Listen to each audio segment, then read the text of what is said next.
Hello everyone and welcome to the official highlights of the Legend Racing League Season 1 Round 1 weekend here in Melbourne, Australia. I'm your host Daniel McDonald, otherwise known as Dan Mac, and I'll be taking you through the entirety of this weekend here in Australia.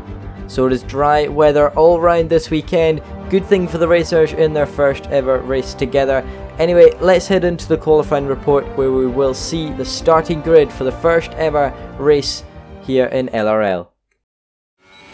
Let's look at a qualifying comparison between Zach in the Haas and Mr. Tuning in the Toro Rosso for round 1 of the season here in LRL on the PS4 platform. Through turn 1, both of them take a mighty amount of curb, but then through towards turn 3, Yari in the Saubers giving Mr. Tuning a bit of slipstream, but that slipstream does not help Mr. Tuning as he runs a bit wide through turn 3. Zach takes a lot of curb through turn 4, which gives him some speed through turn 5. Both of them take turn 5 quite smoothly, but then there's a Renault on the right hand side which costs Mr. Tuning some time. At the end of sector 1, Zach takes it marginally ahead of the Toro Rosso. Through turn 7 and 8, nice and smooth for both drivers. Mr. Tuning touches the grass, so we can lose him some time. Through turn 9, Mr. Tuning clumps the inside curb, putting him a bit wide and losing him some time towards the mighty turn 11 and 12, the fast left-right, which needs to be done perfectly in these cars. At the end of sector 2, Zach is further ahead than he was in sector 1. The DRS is open as they do turn 12 perfectly. Usually that's a spin-off location, but it is not for these two. Down towards turn 13, Mr. Tuning touches the inside grass, which loses him some time, but then Zach in the Haas touches the gravel on the outside, losing him some more time. So both of them are quite equal. Through the penultimate corner and the final one now, it is smooth sailing for both of them as they run towards the line. The DRS is open. Zach takes P3 with a 119.898 and Mr. Tuning follows him behind 2/10. So it was FTR Alateker who did set the fastest time of the session and grabs himself pole position. The Spaniard set a lap of a 119.699. Just over a tenth behind is Friedhof the Finn in the Mercedes, who separates both Haas cars. The top 10 were separated by just over 7 tenths, with 8th to 10th separated by 31 hundredths. Dropiet just pipping Blue Racer to 9th place by 1,000. The second page of the results is quite spread out, with Yari getting 11th ahead of the struggling Ferrari in 12th of Giova. Michalizzi is the last runner to set a time with a 2.1 second deficit to Alateker, and the three cars decided not to set a time in that session. So let's head in to the Australian Grand Prix for round 1 of the LRL season.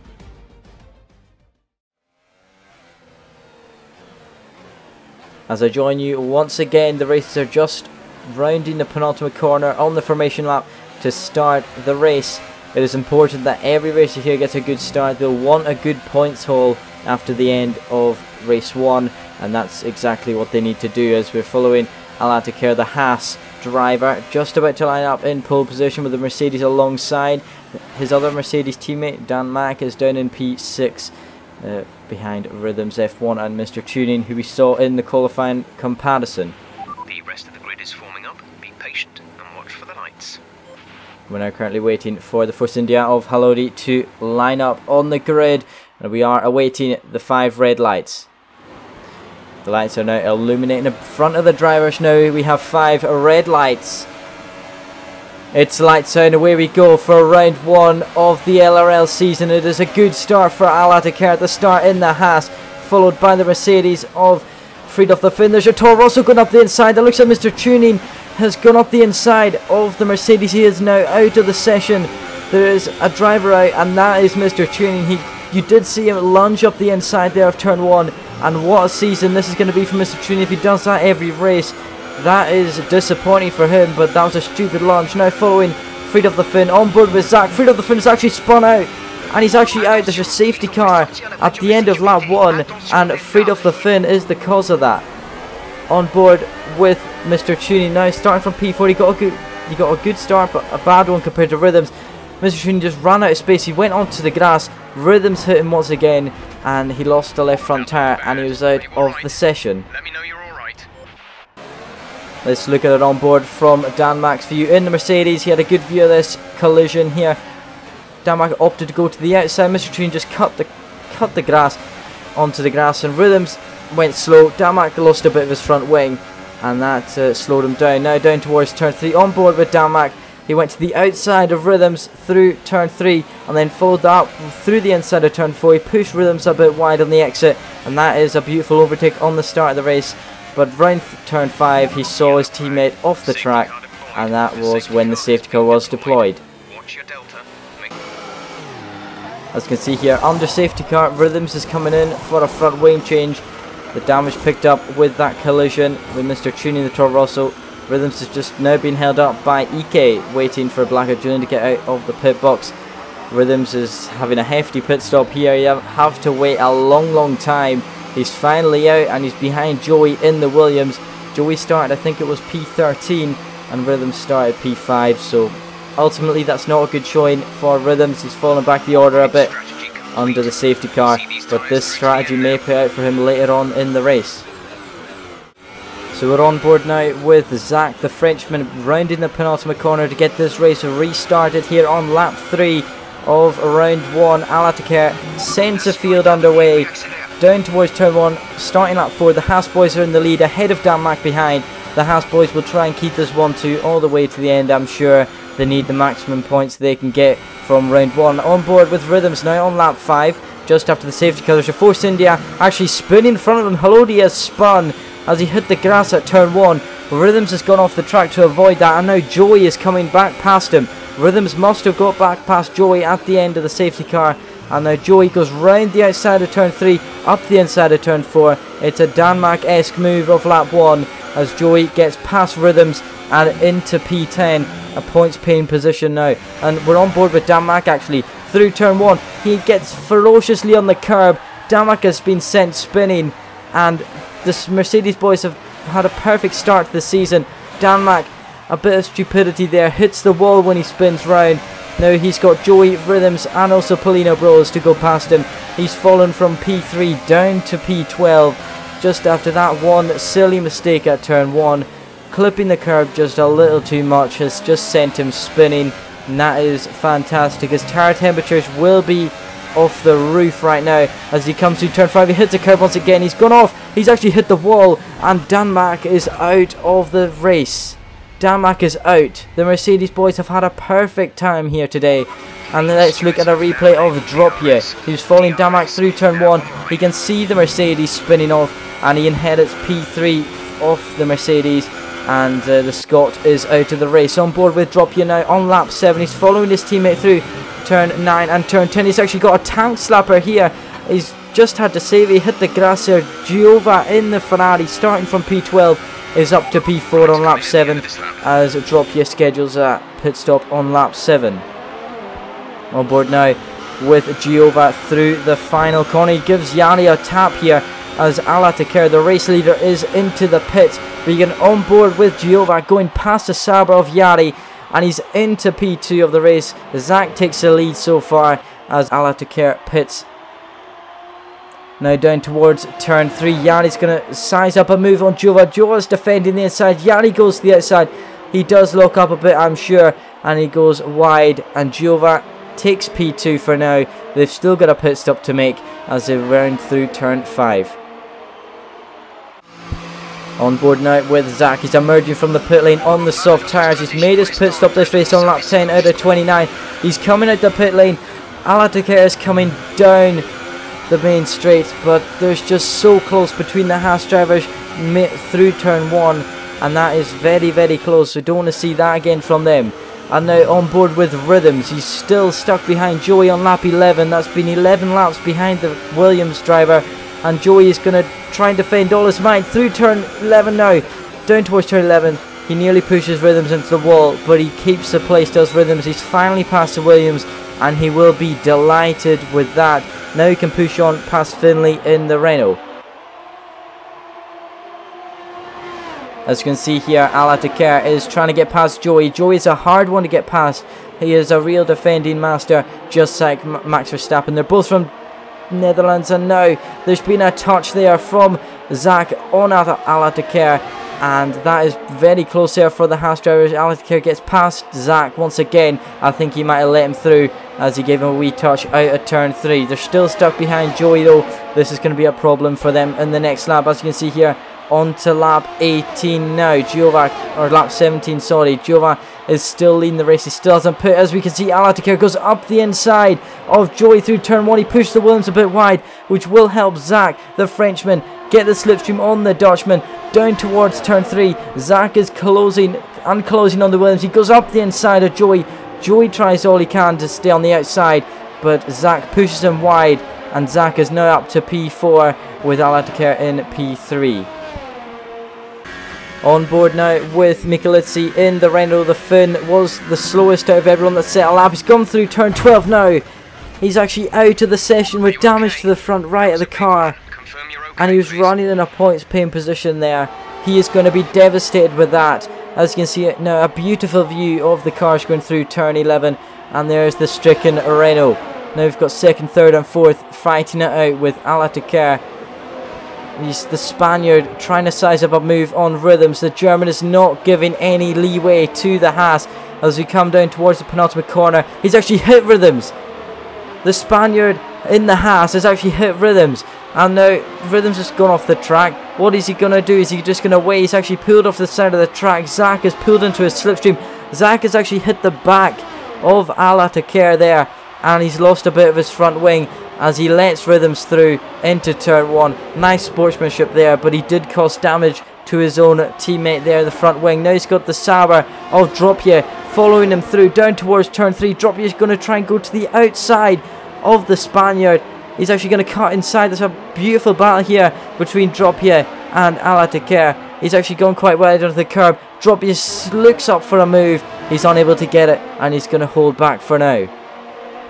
That's beautiful battling there from the two of them. As you can see here, Dropje is still attacking the Haas of Al-Attiyah, and now Zach is leading the way on lap 23 of the Grand Prix. 7 laps to go, including this one. It's around turn 1. The Haas of Al-Attiyah is looking very, very close to his teammate as he's going to size up a move towards turn 3. He goes, he makes contact with his teammate, and Zach is out of the race.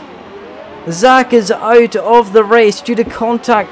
It looked like Al-Attiyah took him out there as Dropje is going to look for another move through turn 5. He's unable to get it. And what on earth has just happened there between the two Haas drivers? On board with Joey now as he's following Finley on lap 23 of the Grand Prix. Finley is going to go defend, but Joey swoops to the inside. He's got the inside for turn 11. He touches the grass a little bit, but he still kept the position. Beautiful there from Joey. Actually, the Renault's going to go round the outside.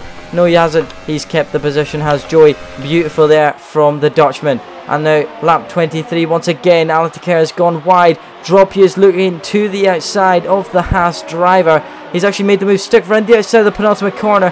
That's beautiful there from Dropje, and he's going to go defend. Al-Attiyah looks drastically moving all over the track as Giova is joining in the battle here on lap 24 of the Grand Prix down towards turn 1. I can't see what's going on. It's on board with Al-Attiyah though, and Dropje is still in the lead down towards turn 3, lap 24. Hopefully nothing happens of the last lap. Al-Attiyah goes to the inside of the Sauber. He's going to push him quite wide. Dropje still keeps the position. Beautiful battling there from all three of them, although Giova isn't really involved with this part just yet. And let's see a replay of this. Al-Attiyah has taken a 10-second time penalty for that incident. As you can see there, he did swipe over on Zach. That is unfortunate there, and that is a deserved penalty there for Al-Attiyah. I'll have to say that myself. As lap 25 of the Grand Prix, we've got Giova attacking the Haas now, the sole remaining Haas in the Grand Prix. Giova's gone to the inside of turn 3. He's gone up the inside. Al-Attiyah is going to come back at him through turn 4. Giova keeps the inside line, pushes Al-Attiyah wide, and takes P2 in this race. Now lap 28 of the Grand Prix. Al-Attiyah is trying his hardest to get back past Giova. Now down towards turn 11 and 12, the fast parts of the circuit. Al-Attiyah is trying all over the place to get past him. He's not going to get past him here anyway, with a lovely shot of the rear ends of the two cars here, battling for second place in the race. And now Al-Attiyah is going to the inside of turn 13. He's going up the inside. They've actually made contact through turn 13. Giova's gone off the track, and Al-Attiyah zooms off in a P2.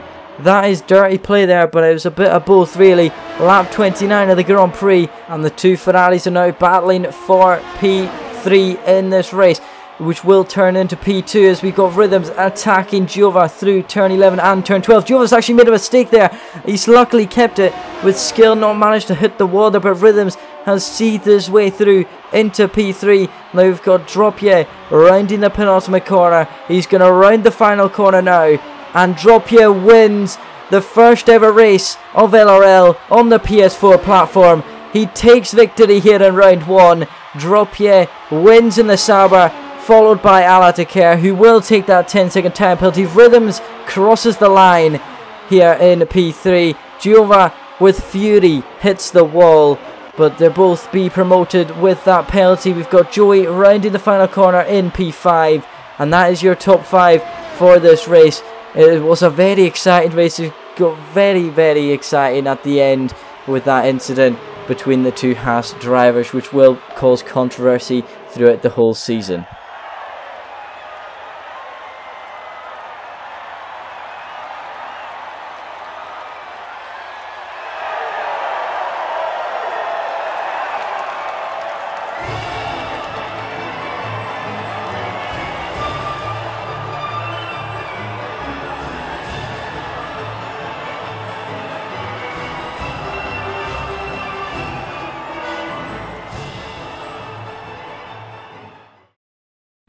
So Droppier wins the Australian Grand Prix and grabs himself 25 points for the season. A great start to the season for him, alongside the two Ferraris who get second and third, Rhythms and Giova, the two Germans, on the podium. Alatekar drops down to P4 due to a 13-second penalty. He also got 3 seconds due to cutting corners.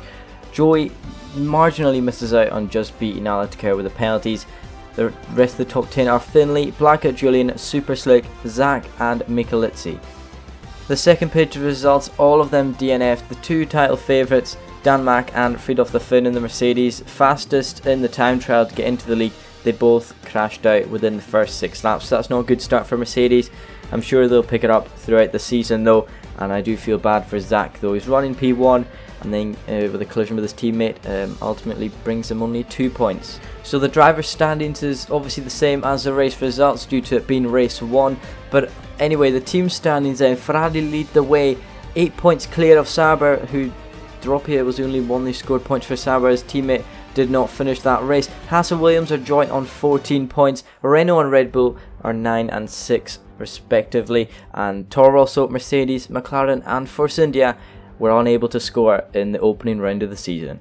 So race 1 was an eventful one there, as you just saw, due to the collision with 7 laps to go in the three-way battle with 3 laps to go. Anyway, be sure to subscribe to the Legend Racing League channel to make sure you don't miss any of these highlights throughout the season. Thank you very much for watching, and I'll see you next time.